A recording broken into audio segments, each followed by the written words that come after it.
स्थानिक स्वराज्य संस्थांच्या निवडणुका न झाल्यामुळे लोकहिताची कामे अडकून पडली आहेत. अधिकाऱ्यांना जाब विचारणारे कोणीच नसल्याने जनता फारच त्रस्त झाली आहे. बाप्पा लादलेले हे प्रशासक राजवट हटू दे आणि निवडणुका होऊन जनहित जोपासणाऱ्या लोकांचे राज्य हेवो, असे साकडे सोलापूर महानगरपालिकेचे माजी सभागृह नेता, भाजपा ओबीसी मोर्चाचे प्रदेश उपाध्यक्ष जनसेवक सुरेश अण्णा पाटील यांनी गणरायाला घातले.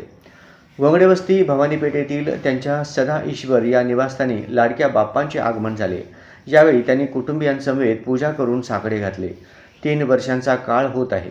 पंचायत समिती, जिल्हा परिषद, नगर परिषद, नगरपंचायती, महानगरपालिका, अनेक ठिकाणच्या बाजार समित्या यांच्या निवडणुका झाल्या नाही.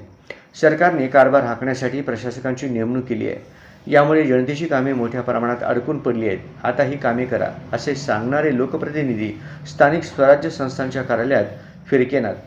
बाप्पा लवकरच सद्बुद्धी दे आणि निवडणुका होऊन जनहिताचे राज्य येऊ दे, असे साकडे जनसेवक सुरेश अण्णा पाटील यांनी गणपतीला घातले.